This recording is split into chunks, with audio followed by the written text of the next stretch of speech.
Ladies and gentlemen, how about a nice warm round of applause to welcome the world's greatest blues singer, the king of the blues, B.B. King!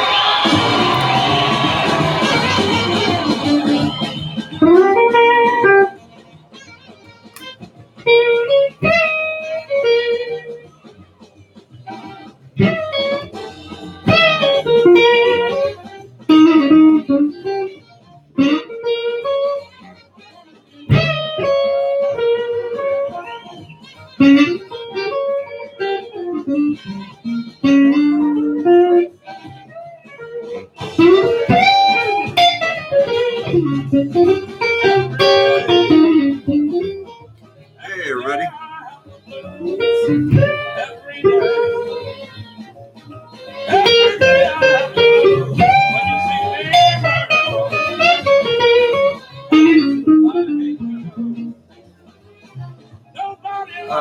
How's everyone doing?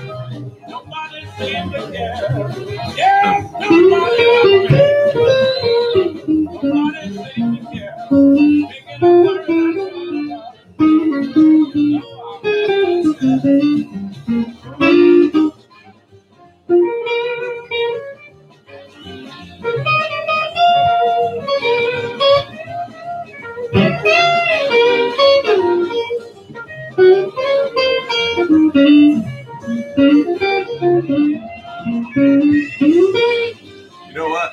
Kind of sucks to play over something like this. Thanks, guys. How's everyone doing tonight? Let's see if there's any cool stuff. Let's BB King video.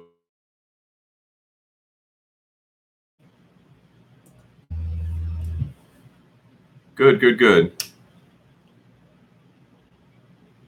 Get one of these that's not Thrill Is Gone.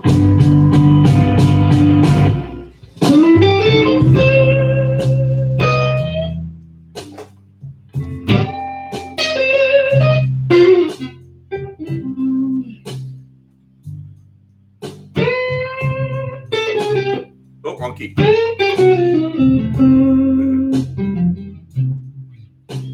I'm okay. I'm tired. It's been a long day.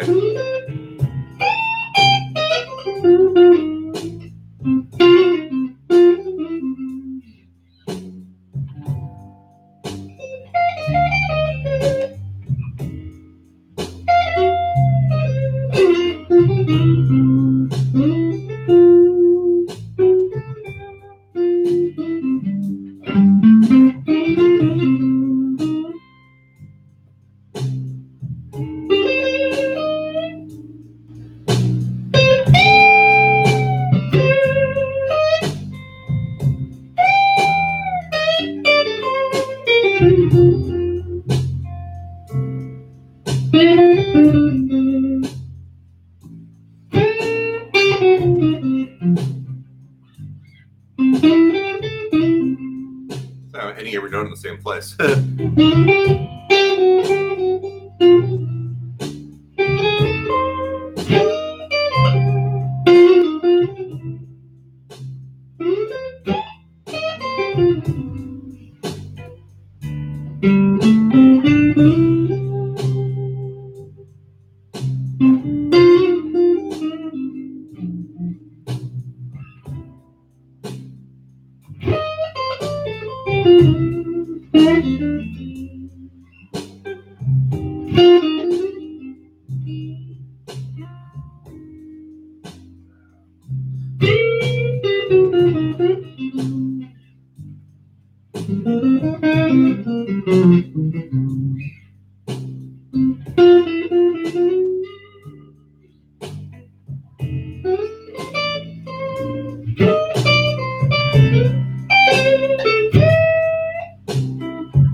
Tired of hearing myself play. I'm also kind of in this weird, like, chair stuck kind of deal.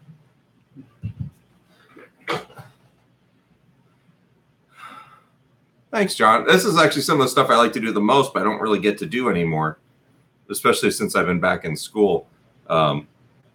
It's funny because I used to love playing blues like this, but in the last couple of years, I've been doing. I've gotten bad at what I used to like to do well, and the stuff that I'm trying to work on right now, I'm not very good at yet. So when I play jazz, it's frustrating because I'm just not super competent at it. And when I play blues or when I play rock, it's kind of a little bit meathead. It's a little frustrating. So, thanks, Tim. Yeah, I've actually kind of gotten to the point where I really like playing this Telecaster. It's really weird. I put heavy strings on it. It's the guitar is it's not a really special one. It's a 60th anniversary, but it's like everything's a 60th anniversary with Fender anymore. And it's got like the Tex-Mex pickups, and it's all stock. But like the bridge pickup, it's got some beef to it. Plus, it's got 11s on it, which actually gives a little bit of beef too. But I can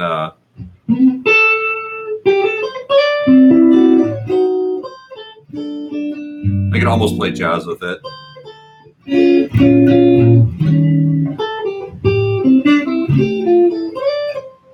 So it's you roll the tone back a little bit.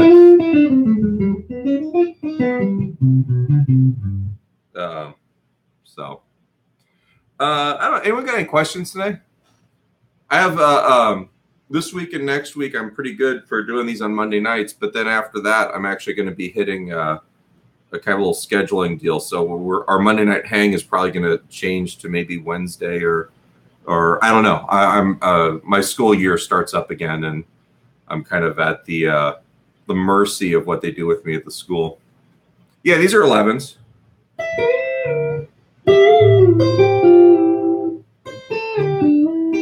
You get used to anything, John. That's the thing is,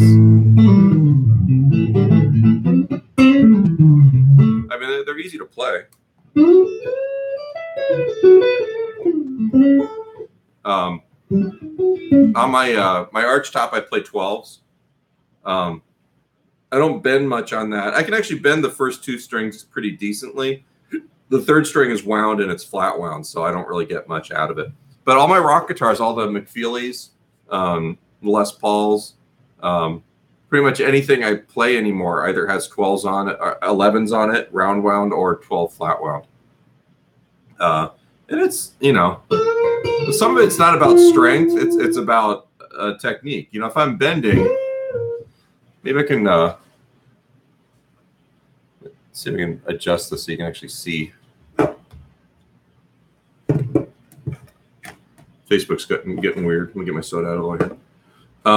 So if I'm bending, on this, all the power comes from here. It doesn't come from the fingers, right? So it's just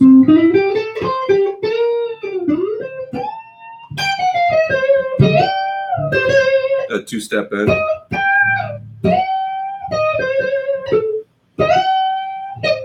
And that's where even when I do when I'm bending like the sixths,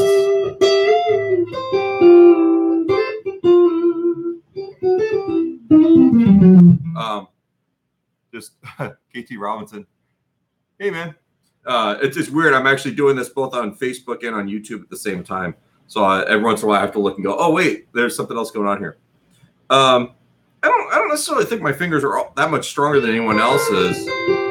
But it's actually how I'm using the whole arm. Yeah, I like the tone. I use Gibson vintage reissue strings, and the nice thing about them is they're a little bit darker, which I like. I don't like really bright ones. And then the heavier strings also, especially on the single coil guitars, the heavier strings just give me a little bit more heft to the single notes. And even let's put the crunch on this amp.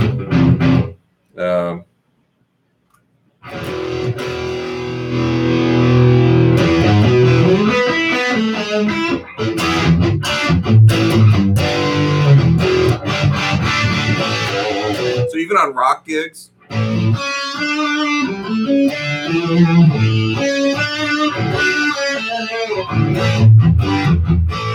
I can actually get some pretty big.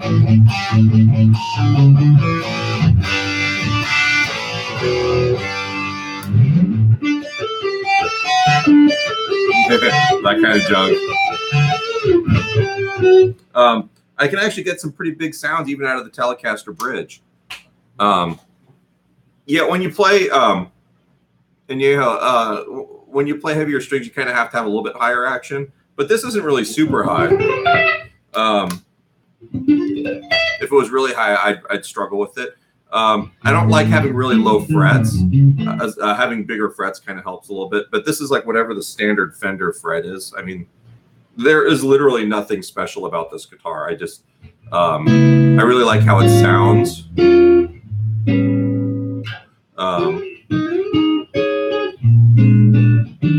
It's just nice, full sounding guitar. You know, it's great.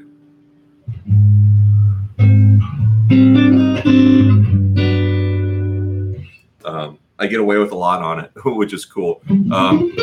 So on rock gigs, usually I'm playing this for the first. The rock band I play, and we do 3 sets. The first set, I'll almost always play this as long as the electricity in the building allows me to play single coils. Sometimes I run into where there's such bad electrical that everything is really loud and hummy. And you can even hear, you know, when I had the distortion on. Oops. Oh, that's funny. Oh, I bumped it. You get some noise here.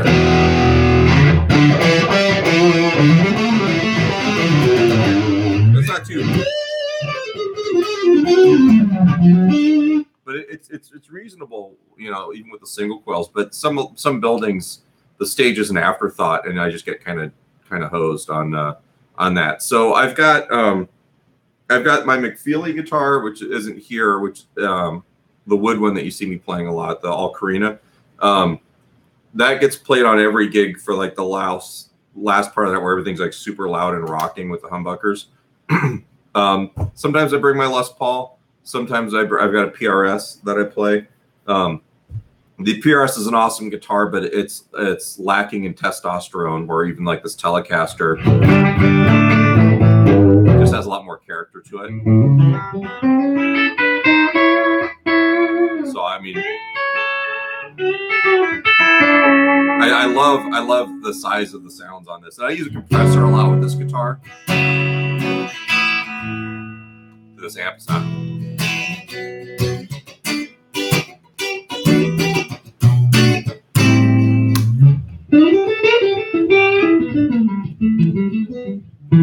Yeah, so it's got some beef to it. I like it. Noise reduction on gigs, nothing. My volume knob. You know, the reality is, and that's, you know, I'll use this for some stuff, but not like the super high. Like at the end of the night, you know, where we're doing all the, you know,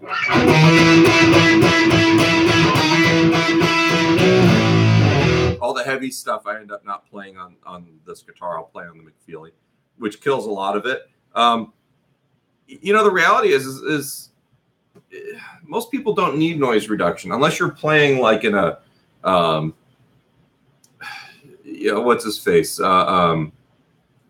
Dimebag Darrell. What was his band? You know, if you're doing like real heavy stuff like that, you know, maybe you might want to have a noise gate. But the reality is for the rest of us, you know, I can, you know, if you look at my guitars too, a lot of them have like around the volume knob where I've worn off a lot of the things. So there's my noise gate, right?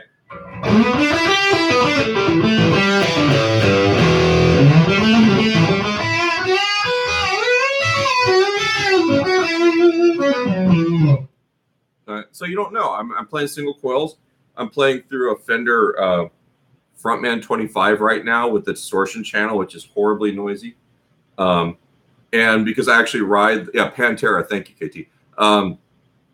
But because I actually pay attention to my volume knob, you know, it's not a problem. It's not an issue. Oh, Oscar, you're messing with me? That's all I've been doing.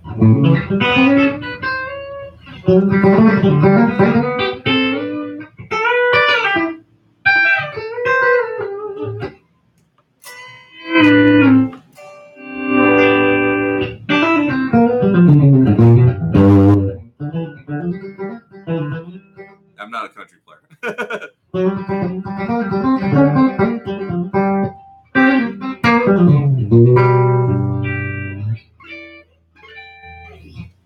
So, yeah, but I think that's the thing that people miss out on is the fact that you kind of need to control your guitar better. If you control your guitar better, you don't need a noise gate. If you've got problems with your gear, a lot of people say, oh, I've got these noise problems, and then they're running all of their pedals off of a one spot. And there's a great video, that pedal show video that I shared on our forum about a week or two ago, and they're basically talking about why you need isolated power for pedals, and they go through and they like, here we're just using a daisy chain one spot, and and sometimes it was like on one thing it was the Strymon Big Sky was making all kinds of crazy noise, and it has nothing to do with gain. It's just the fact that it uses a different amount of amperage or milliamps or whatever. So if your rig, like my rig, my pedal board, it's rather large and it's got a lot of stuff, but I use an isolated power supply. I use a loop switcher, the Boss ES8, which gives me the ability to only have on the things I need to have on when I'm using them. So they're just I use decent cables. I don't use expensive cables, but they're all relatively new and they all kind of work. So that's my thing about controlling noise is that most of the time it's manageable without that stuff. Also, a lot of my sounds, like my high gain, you'd be surprised at how not high gain my high gain sounds are, and they're still pretty huge sounding on stage. That's the other thing is people tend to over distort things. I'll take this, like the gain's on 5 on this amp right now. Oops.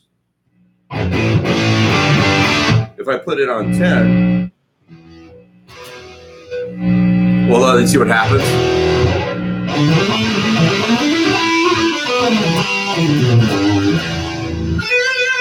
All right, you got all that noise comes up, right? Because it's adding volume to your ambient noise. But then the other thing is that all that distortion kind of, it turns your sound to mush. If I play aggressively with my right hand with less gain, it's pretty big sounding still. And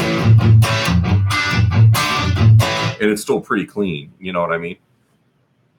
So one day, you know what I should do next week? I keep saying I'm going to do this. My live rig is sitting back here on the cart behind me. I should just plug that in and set it up and maybe set the camera up so you guys can see what I'm playing through. And it's funny because the stuff that makes me happy on stage kind of sounds like garbage in this room. It's just different things work when you're next to a drum set. I love the fact that this started off being about BB King, and it's all about high gain guitar sounds now.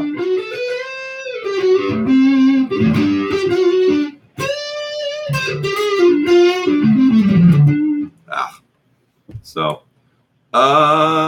anyone got any other questions? Let's see what this is. Let's find another backing track.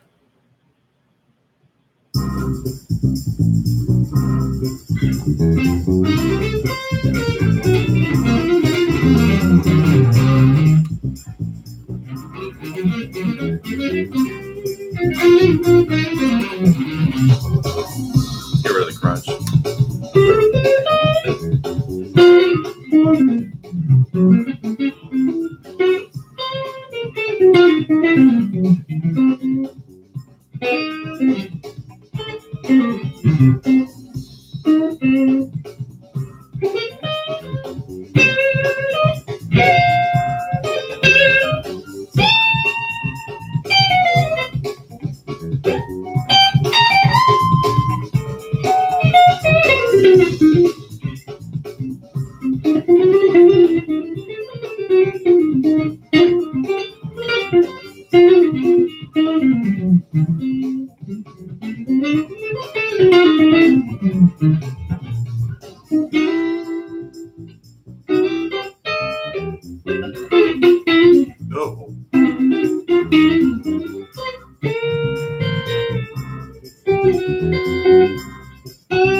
Ah. I've got a rough night tonight.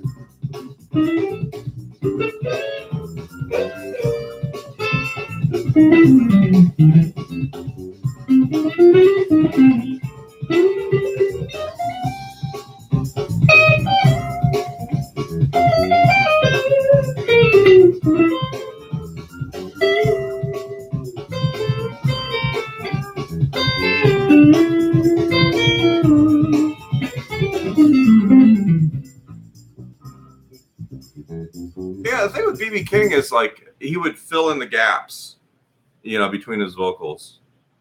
You know, I don't really think. To me, it was almost like one continuous melody. You know, he would sing something and then he'd play, not quite as an answer, but you know, because if you think about a blues, you know, say every day I've got the blues. All right, so there's your first phrase, and then there's break. Every day I've got the blues. If you see me worrying, you know it's you I hate to lose. Now nobody loves me, nobody seems to care. Nobody loves me, nobody seems to care. Worries and trouble, you know I've had my share. All right, so that was garbage, but it's the idea. on YouTube, and yeah, I don't really think about intervals too much unless I'm playing over a static chord progression and I want to play something like I'm playing like fifths or something like that.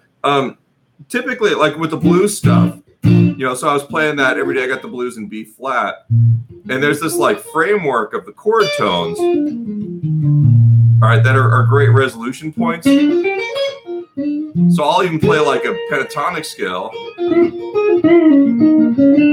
all right, and then I'll end on notes that actually exist in the arpeggio, you know, or I'll take the arpeggio, right, and I'll make phrases where I've got like, you know, this is the fifth of the chord. I'll play the chord tone above and a half step below, or I'll not encapsulate. There's a term for it.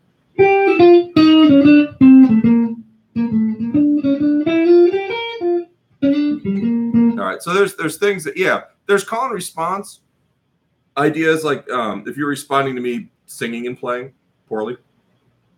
Your previous question though, to me more. Blues always sounds best when you're thinking about the chord tones, in addition to the scales. The B.B. King thing, like you can kind of fake the B.B. King thing by thinking major and minor pentatonic scales. So if I was to find, let me find something that's Sweet 16. Okay, so here we go. So I'll play major pentatonic over the one chord. Oh, somewhere here. So a major, then it's gonna go to the four chord. So I played minor pentatonic, and then major over the one chord. Chord tones. Oh, going up a half step. But you know, minor over the four chord, major over the one, and then kind of whatever I want to play over the five. And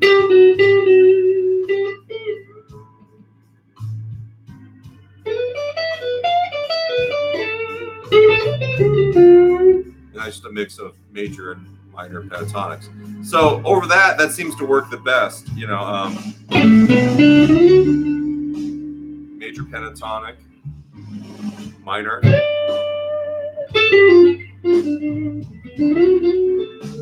And this is mostly the solo to Sweet 16, which is what this backing track is supposed to be.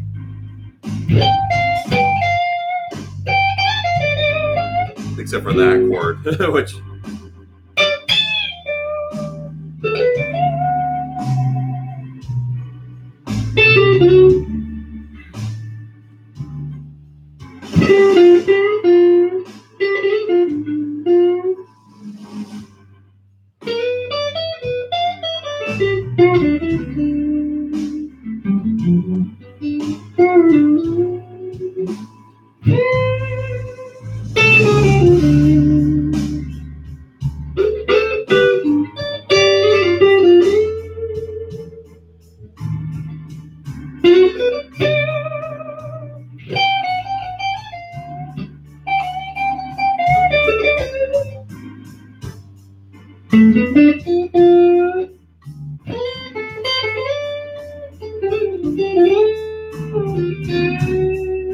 go up to the major third.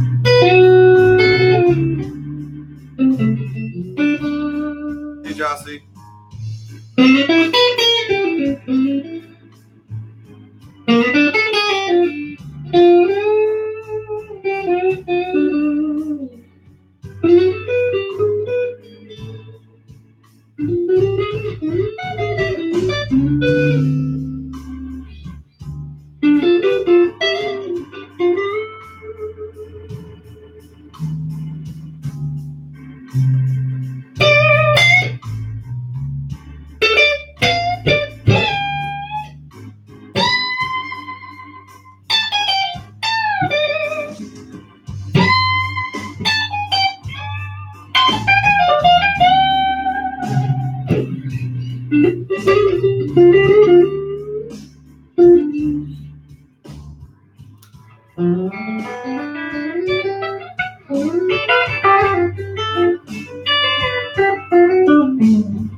Anyway, yeah, me bashing over BB King poorly. I don't know what it was. I just woke up this morning, wanted to play BB King, and I played along with Live at the Regal album a bit, and then had to do a bunch of other stuff and came back to it and was like, wow, I don't remember what I was doing. There was some other question, and I'm missing. I'm not sure which platform it was. If you guys asked something and I missed it, go ahead and re-ask it. So with the blues stuff, I like, I was talking about chord tones, and a lot of the stuff I played bluesy also has a little bit more of a kind of a country vibe to it, because I kind of like a lot of those sounds where you're basically making chords out of like oblique bends, or out of sections of this like the Mixolydian scale in the case of that. If I was to play something that was let's see, E string. So let's see what we get here. So this one will be an E. Let's take the A train. Blues train in E. I'm not guaranteeing that this isn't going to suck.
My train blues in E.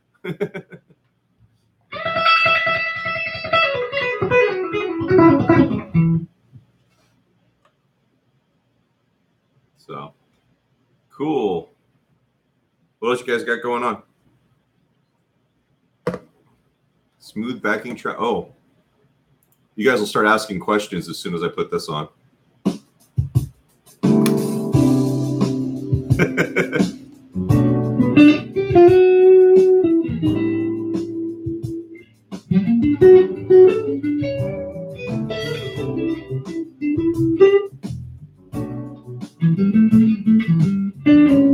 Hey, Bruce.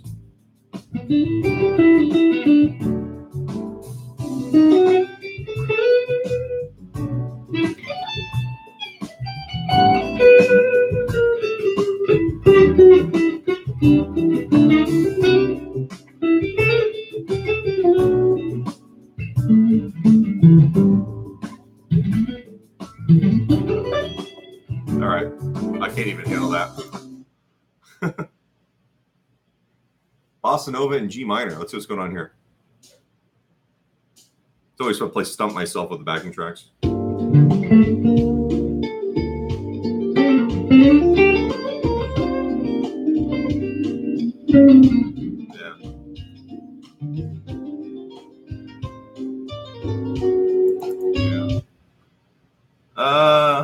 What tips do you have for improvising a 12-bar form? Hey, let me do this the easy way.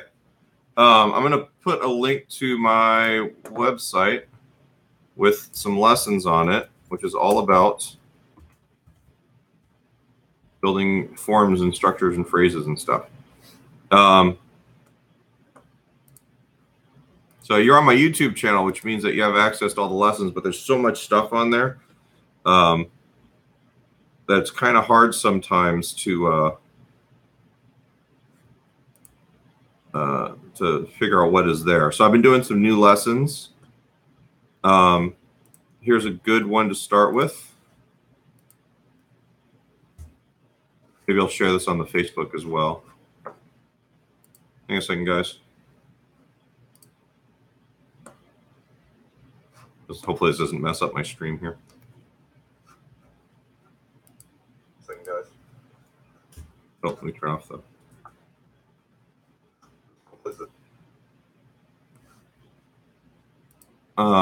It's kind of important to understand the bigger the macro structure of it. And then here's one that I don't have. I don't have on the new deal just yet. Let me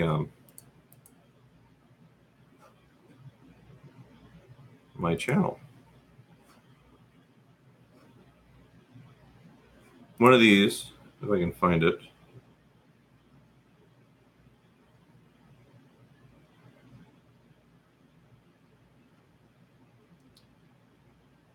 Sure.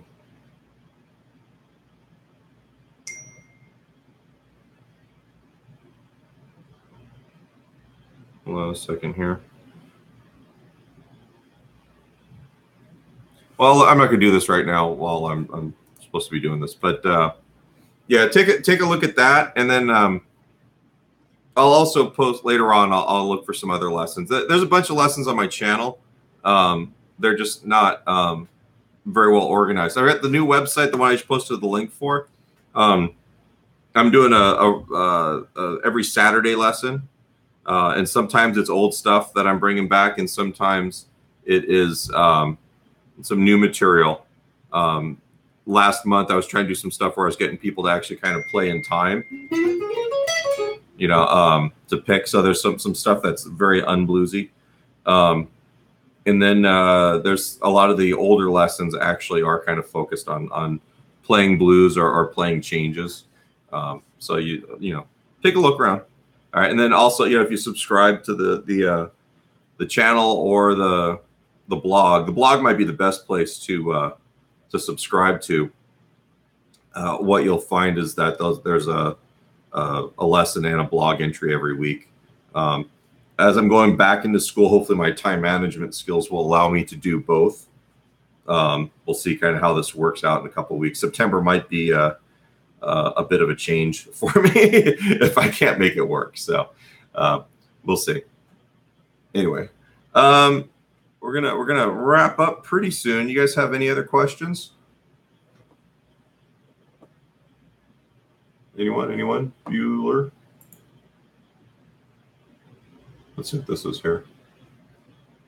Blues, Funky and A. This is one of those tracks. There's a lot of these backing tracks where oh, Bruce.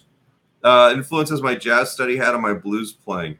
To be honest, I've kind of tried to keep my jazz stuff out of the blues.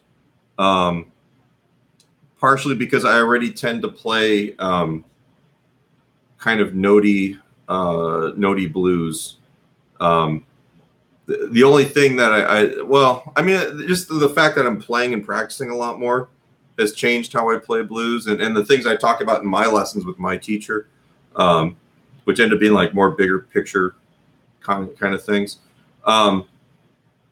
I've always kind of had this approach where I play the changes on the blues anyway. What happens is if I don't dial it back, it just sounds kind of wanky. So like over this is like kind of an Albert King thing in A.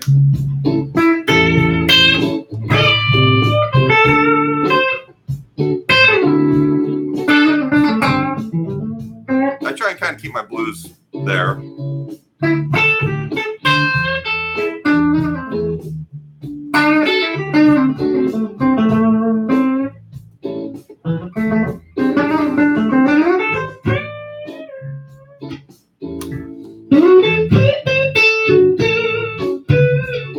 Here's the thing is like when I play jazz, I play too many notes too.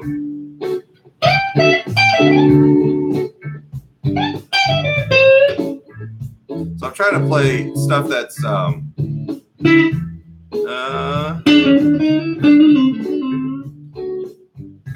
more spaces in it. Now on the notes I'm playing, I'm trying to get them to have a little bit more motion.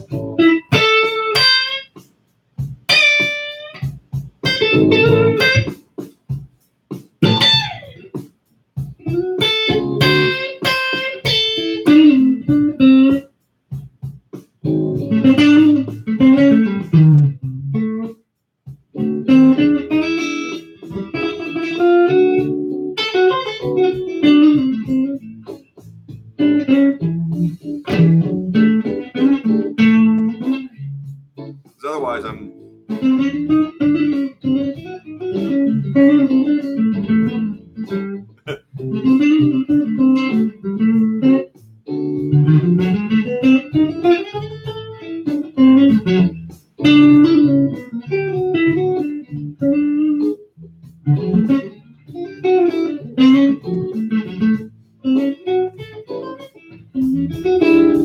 so it gets to be too much.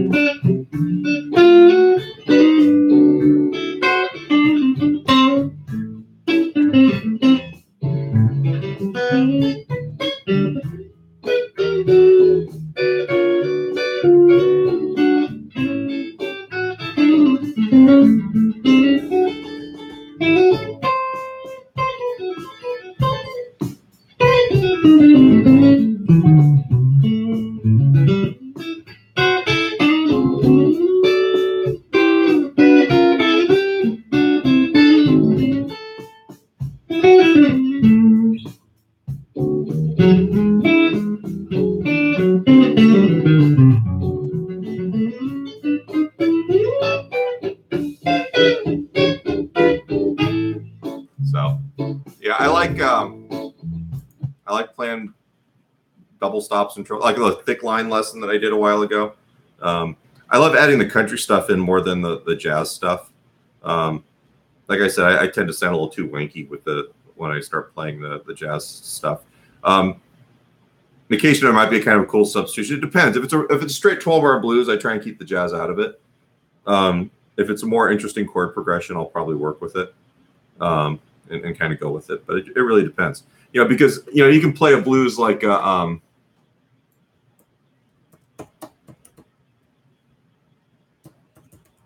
I get one of these that isn't too fast. 230 beats a minute. Nope. Like this one here, this is typical like jazz, Charlie Parker kind of thing.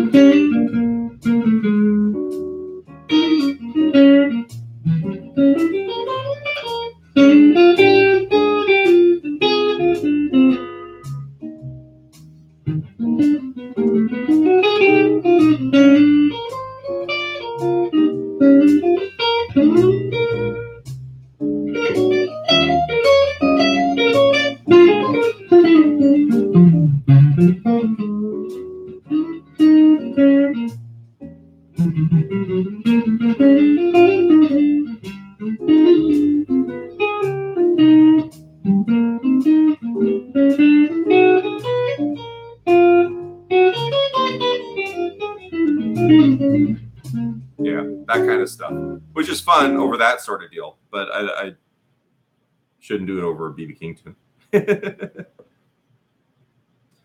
John, Holdsworth. I can't really play Holdsworth stuff. I don't think I could even fake it. This could be embarrassing. I mean, the thing with Holdsworth, it's a lot of wider stuff. I could probably, no, I can't. But yeah, it's a whole different vocabulary. I don't have any of that stuff under my fingers. I'm just not very proficient there. So this guitar, it's fun to play. It's a little hard sometimes, which is cool. The struggle actually kind of I have to dig into it more, which means that everything kind of has a little bit more oomph to it. Some like the Paul Reed Smith, I get around on really easily to the point where I end up kind of overplaying a lot. It's got 11s on it too, but it's the Paul Reed Smith scale length. It's just easier to play. It's a great playing guitar. Sometimes it's too easy to play though. So cool. I don't know. What should I do? Is the blues enough? I'm going back to school. I haven't played any of this stuff all summer, so.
Bruce had a pretty good question.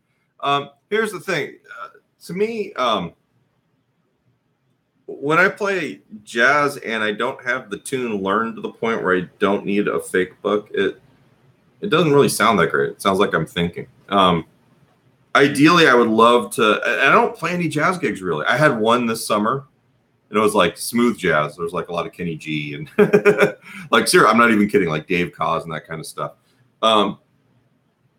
I'm not really enough of a jazz player for people to call me for that stuff right now, which is fine. I'm still not comfortable with it.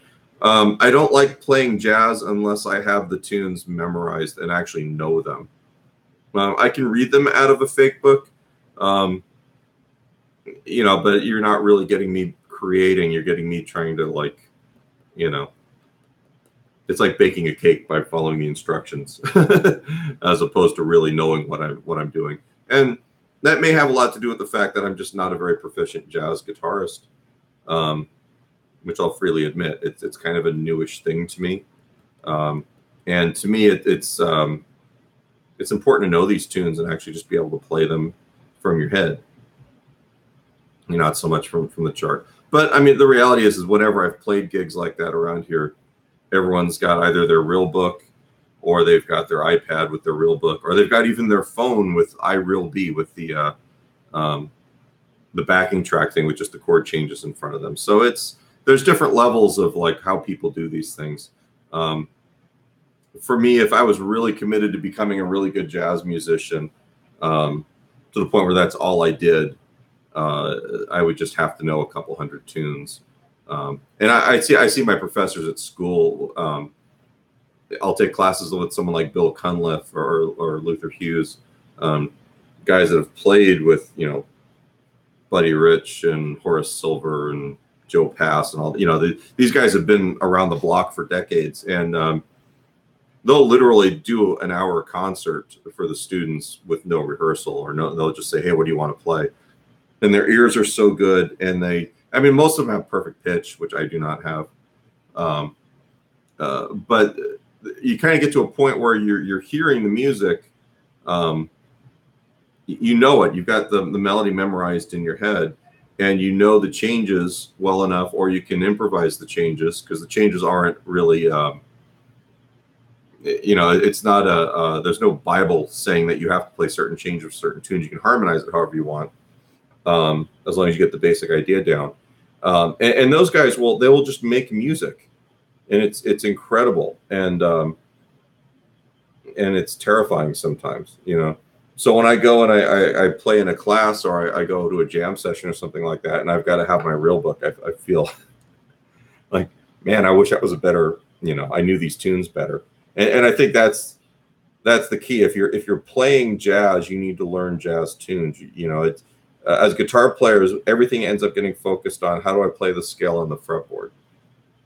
And there's this really rote nature to how we do stuff, and we don't relate to things purely pitch-wise, or purely musically, or purely melodically. Hey, Mark McFeely. And that's, I think, the biggest problem for guitar players as a musical ethnicity. It's not even just the fact that we don't read; it's the fact that we don't listen when we play, and we don't hear when we play. To the point where we can just kind of let loose and make music based on sound, as opposed to following instructions, whether we're just remembering chord changes, or reading them, or playing something from memory by rote. So that's kind of my thing on that. Most of the time I do have a fake book. I would rather not. I'm trying to work towards not. When I graduate, I'm supposed to have a repertoire of like 50 tunes that I can sit down and just go play a gig from memory. And I know a lot of tunes, but not really well enough to go play them. I have to kind of brush up before my last jury. So cool. You guys have any other questions? Hey, Mark, I'm not playing your guitar tonight. It's Telecaster night. But normally I'm playing there's Mark McFeely is here on Facebook, and he makes some awesome guitars, of which I've got 2 of. And one of them, my Karina guitar, is pretty much going to be put in the coffin with me when I pass on. It's going to get buried with me, because it's a friggin' awesome guitar. And I basically, every rock gig that I play in it, I end up playing that guitar, at least for the last half of the night. If I play the first part on this guitar or on something else, it just sounds insane. It's great. It's a great guitar. So, anything else, guys? Yeah. This one is, I actually was talking about this one earlier. This is just a pretty stock guitar, but I love it. It's just got a lot of beef to it. I had a Suhr Telecaster, which cost me almost 5 times more than this guitar cost, that I never really cared for. It was just too bright sounding. This guitar just got more, I keep using the word testosterone with these guitars, but it does. It's great.